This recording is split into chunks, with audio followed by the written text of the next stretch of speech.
حضور کی خوشخبری یہ ہے ثم تکون خلافۃ علی منہاج النبوہ، پھر ایک دور آئے گا خلافت علی منہاج النبوہ کا۔ یہ محمد الرسول اللہ کی نوید ہے، وہو صادق المصدوق، وہ سچے ہیں، ان کی صداقت پر خود اللہ گواہ ہے، لہذا وہ دور آ کر رہے گا، اس میں کسی بھی بندے مومن کے لیے کسی شک و شبے کی کوئی گنجائش نہیں۔ اگلی حدیث اگلی سنیے، اب جب یہ دور آئے گا تو عالمی ہوگا، جیو ورلڈ آرڈر نہیں ہوگا، جسٹ ورلڈ آرڈر ہوگا۔ یہ نیو ورلڈ آرڈر NWO، حقیقت میں جیو ورلڈ آرڈر ہے JWO، لیکن اسی کو بدلنا ہے جسٹ ورلڈ آرڈر آف اسلام، اور وہ گلوبل ہوگا۔ دو حدیثوں کا تذکرہ کر دوں۔ حضرت ثوبان حضور کے ایک آزاد شدہ غلام تھے، وہ روایت کرتے ہیں، مسلم شریف کی روایت ہے، یہ صحیحین میں فرماتے ہیں کہ حضور نے ارشاد فرمایا ان اللہ زوالی الارض فرأیت مشارقها ومغاربها وان امتی سیبلغ ملکها ما زوی لی منها، رواہ مسلم رحمہ اللہ۔ حضور فرماتے ہیں اللہ تعالیٰ نے میرے لیے پوری زمین کو لپیٹ دیا، یہاں تک کہ میں نے اس کے سارے مشرق دیکھ لیے، سارے مغرب دیکھ لیے، اور سن لو مجھ سے، ٹیک اٹ فرام می، میری امت کی حکومت ان تمام علاقوں پر قائم ہو کر رہے گی جو مجھے زمین کو لپیٹ کر اور سکیڑ کر دکھا دیے گئے۔ گلوبل ہوگی کہ نہیں؟ دوسری حدیث سنیے، یہ پھر مسند احمد ابن حنبل کی ہے۔ حضرت مقداد ابن الاسود رضی اللہ تعالی عنہ فرماتے ہیں حضور نے فرمایا لا يبقى على ظهر الارض بيت وبر ولا مدر الا ادخله الله كلمة الاسلام بعز عزيز وذل ذليل اما يعزهم الله فيجعلهم من اهلها او يذلهم فيدونون لها۔ یہ ہے حدیث مسند احمد ابن حنبل کی۔ اور حضرت مقداد فرماتے پھر میں نے کہا اچھا تب تو ہو جائے گی وہی بات وَيَكُونَ الدِّينُ كُلُّهُ لِلَّهِ، دین کل کا کل اللہ کے لیے ہو جائے گا۔ حدیث کا ترجمہ یہ ہے کہ حضور نے فرمایا روئے زمین پر نہ کوئی اینٹ گارے کا بنا ہوا گھر رہے گا، نہ کوئی اونٹ کے بالوں کے بنے ہوئے کمبلوں کا خیمہ رہے گا جس میں اللہ تعالیٰ کلمہ اسلام کو داخل نہ کر دے۔ لیکن یہ داخلہ دو طریقے سے ہوگا، بعز عزیز و ذل ذلیل، یا صاحب عزت کے اعزاز کے ساتھ، یا کسی مغلوب کی مغلوبیت کے ساتھ، یعنی یا تو اللہ تعالیٰ ان کا اعزاز فرمائے گا اور وہ کلمہ اسلام کے خود قائل ہو جائیں گے۔ جب گھر والا خیمے والا اسلام لے آئے گا تو اسلام اس کے گھر میں داخل ہوگا، اس کو بھی عزت نصیب ہوگی۔ وَلِلَّهِ الْعِزَّةُ وَلِرَسُولِهِ وَلِلْمُؤْمِنِينَ، عزت تو حق ہے اللہ کا، اس کے رسول کا اور اہل ایمان کا۔ اور اگر وہ اسلام قبول نہیں کرے گا تو یؤتُ الْجِزْیَةَ عَنْ یَدٍ وَهُمْ صَاغِرُونَ، چھوٹے ہو کر رہنا پڑے گا، جزیہ دینا ہوگا، اسلام کی بالادستی قبول کرنی ہوگی۔ بتائیے اس کے بعد بھی کوئی شک ہے؟ یہ ہے آسمانی نقشہ۔ یہ اللہ فرما رہے ہیں واللہ متم نورہ ویابی اللہ الا یتم نورہ لیظہرہ علی الدین کلہ ولو کرہ المشرکون، یہ اللہ کا فیصلہ ہے۔ ادھر یریدون لیطفئوا ہے، یہ زمینی نقشہ ہے۔ اب شکل کیا ہے؟ اب میں آپ سے عرض کر دوں کہ ان دونوں کے مابین جو خلا نظر آ رہا ہے، کوئی شخص یقین کے ساتھ نہیں کہہ سکتا کہ اب حالات کا کیا رخ ہوگا، اس لیے کہ ظاہر بات ہے قرآن مجید میں مستقبل کے بارے میں خود حضور سے کہلوایا گیا وَإِنْ أَدْرِي أَقَرِيبٌ أَمْ بَعِيدٌ مَا تُوعَدُونَ۔ لوگوں مجھے معلوم نہیں ہے کہ جس بات کی تمہیں خبر دی جا رہی ہے وہ قریب آ چکا ہے یا دور ہے۔ وَإِنْ أَدْرِي لَعَلَّهُ فِتْنَةٌ لَكُمْ وَمَتَاعٌ إِلَىٰ حِينٍ، اور میں نہیں جانتا، ہو سکتا ہے اللہ کچھ اور مہلت دے دے تمہیں، اور کچھ اور آزمائش جو ہے اس کے لیے تمہارے لیے کوئی اور مہلت عطا فرما دے، ہو سکتا ہے۔ تو میں بھی کسی دعوے سے نہیں کہہ رہا، لیکن دو امکانات ہیں۔ امکان نمبر ایک کیا ہے؟ ابھی عالم اسلام کا ایک سالڈ بلاک ہے جو یہودی ورلڈ آرڈر کی نگاہوں میں کھٹک رہا ہے۔ میں کھٹکتا ہوں دل یزداں میں کانٹے کی طرح۔ اگرچہ ان کی اسٹریٹجی کیا ہے؟ ایک ایک کر کے ان کے حصے بکھرے کر کے تیا پانچا کرو۔ ابھی وہ بلاک کون سا ہے؟ ایران ہے، افغانستان ہے، پاکستان ہے، اور روسی ترکستان سے آزاد ہونے والی جو ریاستیں ہیں، یہ ایک سالڈ بلاک۔ یہ عجمی مسلمان عربی نہیں، عربی گئے، یہ نوٹ کر لیجئے، اس لیے کہ عربوں کو اللہ نے فضیلت دی تھی، محمد ان میں سے تھے صلی اللہ علیہ وسلم، یہ رتبہ بلند ملا جن کو مل گیا، لیکن ساتھ ہی اللہ نے دھمکی بھی دے دی تھی سورہ محمد میں، ان تتولوا یستبدل قوما غیرکم، اگر تم پیٹھ دکھا دو گے اس مشن کو جو ہم نے تمہارے حوالے کیا ہے، تمہیں ہٹائیں گے، کسی اور کو لے آئیں گے۔ اور یہ بات ہو چکی ہے 13ویں صدی عیسوی میں، 1258 میں جب سقوط بغداد ہوا ہے، عربوں کے ہاتھ سے عالم اسلام کی قیادت چھین لی گئی، معزول کر دیا گیا۔ اس کے بعد قیادت کن کے ہاتھوں میں آئی؟ ترکوں کے ہاتھ میں، ترکان تیموری ہندوستان میں، ترکان صفوی ایران میں، ترکان سلجوقی مڈل ایسٹ میں، اور ترکان عثمانی کا تو کہنا ہی کیا ہے، وہ ایشیا مائنر سے چل کر آپ کو معلوم ہے کہ مشرقی یورپ کا کتنا بڑا علاقہ، دی گریٹ آٹومان امپائر اس صدی کے آغاز تک قائم تھی۔ اس صدی میں عجیب عجیب معجزے ہوئے ہیں۔ گریٹ آٹومان امپائر جو 3 بر اعظموں پر محیط، نام و نشان ختم۔ The great U S S R, نام و نشان ختم۔ اب تو روس صاحب ایک ملک کی حیثیت سے رہ گئے۔ یہ اس صدی میں 2 اور وقت نہیں ہے میں اور آپ کو کیا بتاؤں، اس صدی میں تو بڑے بڑے عجیب عجوبے ہوئے ہیں، بڑی بڑی 2 عظیم جنگیں ہو چکی ہیں، تیسری جو ہے سر پر کھڑی ہے، دور نہیں ہے، جس کو حدیث میں کہا گیا ہے الملحمۃ العظمی، تاریخ انسانی کی عظیم ترین جنگ، اور وہی صلیبی جنگ جس کا آغاز بوسنیا سے ہو چکا ہے۔ بہرحال اس وقت جو میں کہہ رہا تھا، ورنہ میرے پاس تو یعنی یہ کہ درد دل کہنے کے لیے وقت نہیں ہے، مجھے اپنی بات کو محدود کرنا پڑ رہا ہے، لیکن میں اب آ رہا ہوں اصل موضوع کی طرف، کہ ایک امکان تو یہ ہے کہ اس بلاک میں اسلام کا احیاء ہو، اور اس کے لیے کچھ نویدیں بھی موجود ہیں احادیث نبویہ میں۔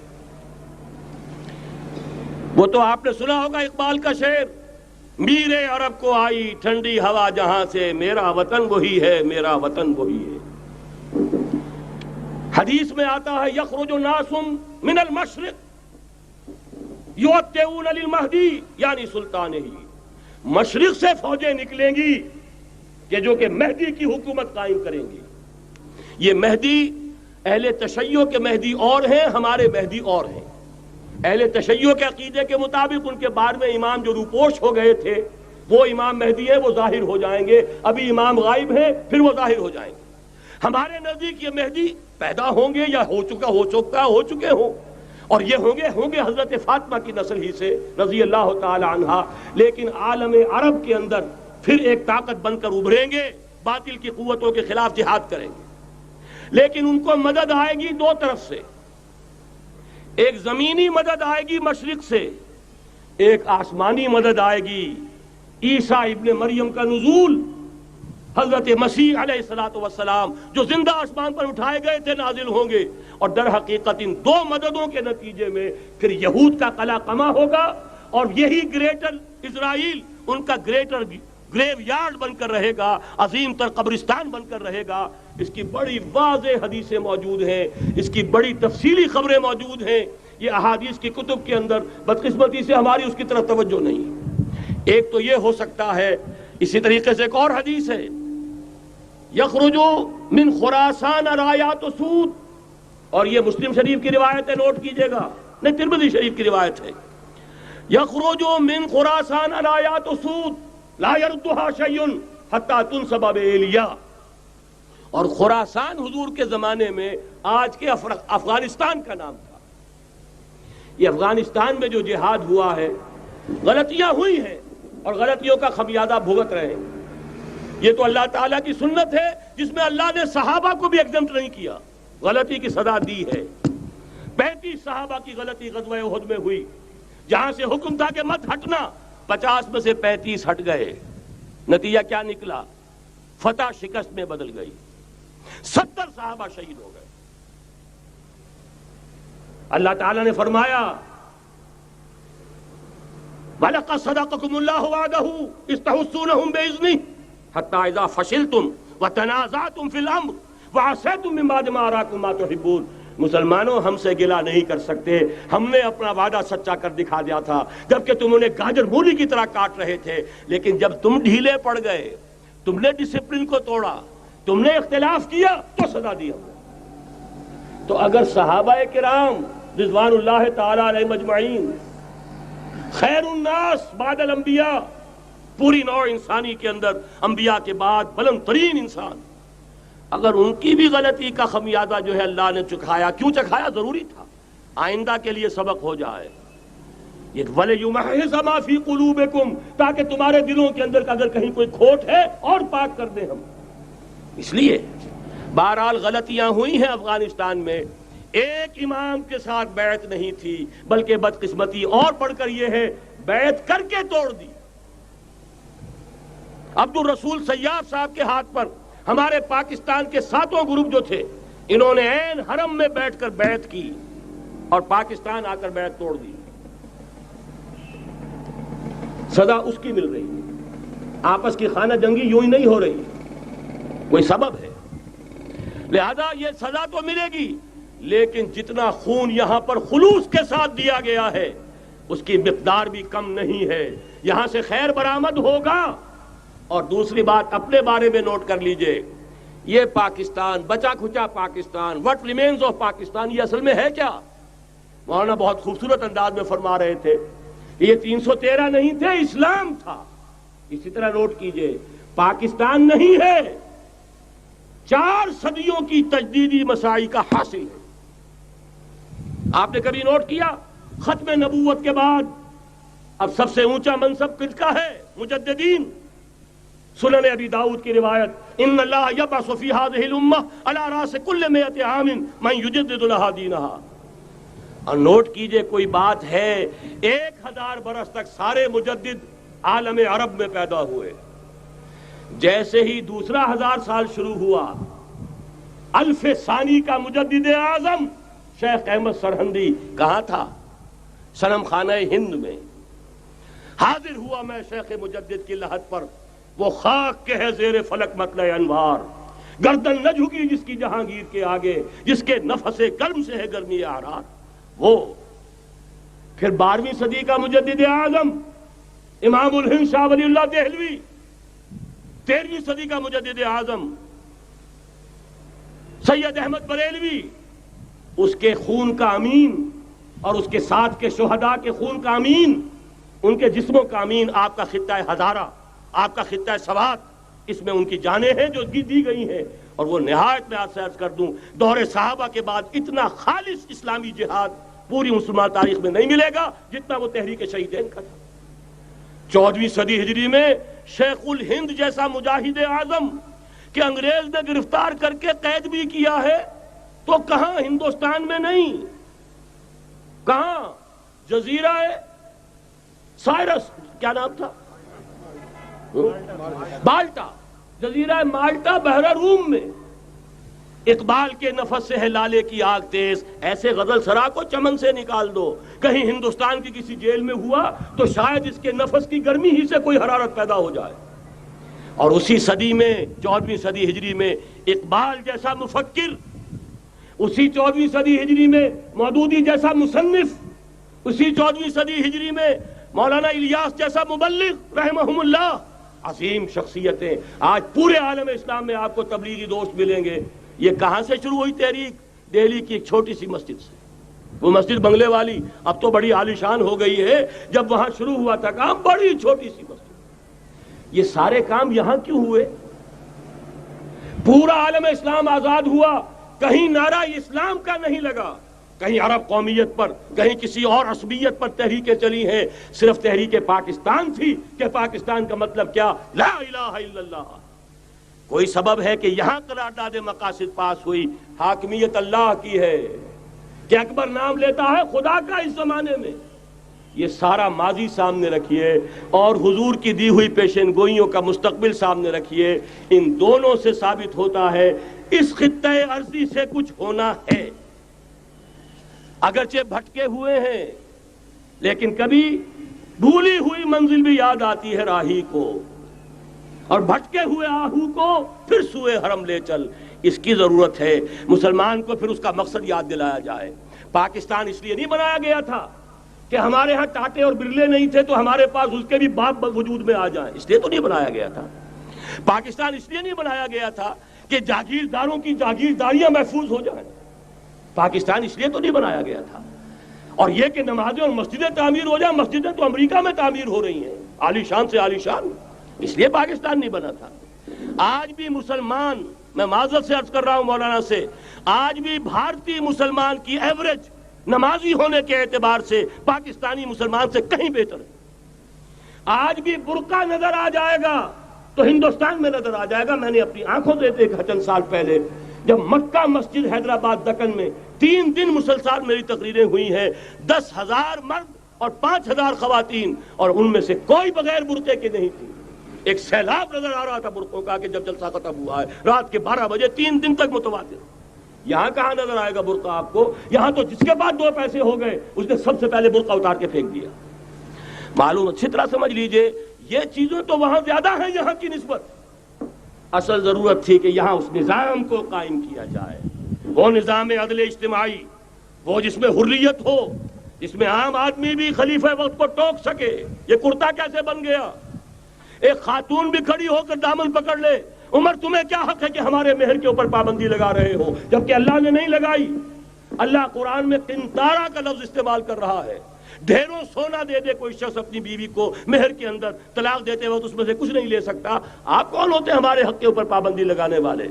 اور عمر نے کہا آج ایک بڑھیا نے وہ اب عمر کو دین سکھایا، آرڈیننس واپس۔ حضرت سعد بن ابی وقاص رضی اللہ تعالی عنہ جو فاتح ایران تھے، وہ گورنر ایسے ہی نہیں بن گئے تھے ریوڑیاں بٹی ہو اور گورنر ہی مل گئی ہو، وہ تو خود فاتح تھے ایران کے، اس لیے گورنر تھے۔ صرف ایک پرچہ پہنچا ہے بارگاہ خلافت میں، حضرت عمر فاروق کے پاس انفارمیشن آئی، سعد نے اپنے گھر کے باہر ڈیوڑی بنا لی ہے اور ایک دربان کھڑا کر دیا ہے، حضرت بلال کو بھیجا ہے رقعہ دے کر، اور یہ حکم تھا کہ بلال پہلے تو جاتے ہی ڈیوڑی میں آگ لگا دینا، پھر یہ رقعہ دینا میرا۔ اور رقعے میں لکھا ہوا تھا اے سعد، لوگوں کو ان کی ماں نے آزاد جانا تھا، تم نے انہیں اپنا غلام کب سے بنا لیا ہے؟ یہ دربان کھڑے کر دیا اپنے آگے۔ وہ حریت، وہ مساوات کہ جا رہا ہو خلیفہ وقت اور چارج لینے جا رہا ہے بیت المقدس کا، کوئی ذاتی علاج کے لیے نہیں جا رہا، سیر و سیاحت کے لیے نہیں جا رہا، چارج لینے کے لیے بالکل سرکاری وزٹ ہے، آفیشل وزٹ ہے، اسٹیٹ وزٹ ہے۔ اور حال کیا ہے؟ 700 میل کا فاصلہ طے کرنا اور ایک اونٹنی، کوئی انٹوریج نہیں، کوئی خدم و حشم نہیں، کوئی جمبو جٹ بھرے ہوئے نہیں، کچھ نہیں، ایک اونٹنی ایک خادم۔ اس ایک اونٹنی پر چونکہ راستے کا راشن بھی ہے لہذا 2 آدمی نہیں بیٹھ سکتے، ایک بیٹھ سکتا ہے۔ ایک منزل خلیفہ وقت بیٹھا ہوا ہے اوپر اور خادم نکیل پکڑ کر چل رہا ہے، اگلی منزل خادم اوپر بیٹھا ہے اور خلیفہ وقت عمر بن الخطاب رضی اللہ تعالی عنہ اور وہ آگے آگے نکیل پکڑ کر چل رہے ہیں۔ یہ نظام چاہیے آج نوع انسانی کو۔ اس کے انتظار میں، اس کی تلاش میں نوع انسانی نے کتنے تجربے کر لیے، کیسی چھلانگیں لگائیں، ملوکیت ختم کی، آسمان سے گرا کھجور میں اٹکا، جمہوریت آئی نام نہاد، لیکن وہ سرمایہ دارانہ نظام بن کر آگے سے بڑھ کر لعنت بن گئی۔ پہلے جاگیردار مسلط تھا، اب سرمایہ دار اور کارخانے دار مسلط ہو گیا۔ اس سے نکلنے کے لیے زور لگایا، کمیونزم کی طرف گئے، چھلانگ لگائی، اب ایک پارٹی ڈکٹیٹر بن کر بیٹھ گئی۔ انسان رست از یک بنتا افتاد در بندے دیگر، ایک چیز سے غلامی سے نجات پاتا ہے، دوسری میں پھنس جاتا ہے۔ اور کیوں؟ کہ وہ نظام عدل اجتماعی جو محمد عربی کو دے کر بھیجا گیا تھا، اس کے کسٹوڈین سوئے ہوئے ہیں، اس کے کسٹوڈینز کو اندازہ ہی نہیں۔ یہ نسخہ تو ہمارے پاس تھا، ہمیں عمل کرنا تھا اور دنیا کے سامنے پیش کرنا تھا۔ پاکستان بنایا اس لیے گیا تھا کہ ہم اس کا ایک نمونہ دنیا کے سامنے پیش کریں گے۔ قائد اعظم نے فرمایا تھا کہ ہم یہ چاہتے ہیں کہ پاکستان کی صورت میں عہد حاضر میں اسلام کے اصول حریت و اخوت و مساوات کا ایک نمونہ قائم کر کے دکھائیں۔ کہاں ہے وہ؟ بھٹک گئے، سو گئے۔ بہرحال اب بھی وقت ہے، جب تک سانس تب تک آس۔ میرے عزیز نے تو ڈرایا ہے اور صحیح ڈرایا ہے۔ اللہ تعالیٰ نے 25 برس انتظار کیا تھا، پہلے عذاب کا کوڑا پھر مارا ہماری پیٹھ پر۔ وَلَنُذِيقَنَّهُم مِّنَ الْعَذَابِ الْأَدْنَىٰ دُونَ الْعَذَابِ الْأَكْبَرِ، بڑے عذاب سے پہلے چھوٹا عذاب کا مزہ چکھائیں گے۔ لَعَلَّهُمْ يَرْجِعُونَ، شاید کہ لوٹ آئیں۔ وہ ہم سے 1000 میل کے فاصلے پر ہوا تھا، اگرچہ 93,000 ہمارا کڑیل جوان، جن میں غالباً 43,000 فوجی، اور یہ کہ تقریباً اتنی تعداد میں جو غیر فوجی تھے، وہ اس ہندو کے غلام بنے، قیدی بنے، جن پر 800 برس تک، کہیں 600 برس تک، کہیں 1000 برس تک حکومت کی تھی۔ اتنی بڑی شکست کا کلنک کا ٹیکا ہماری پیٹھ پر پڑا۔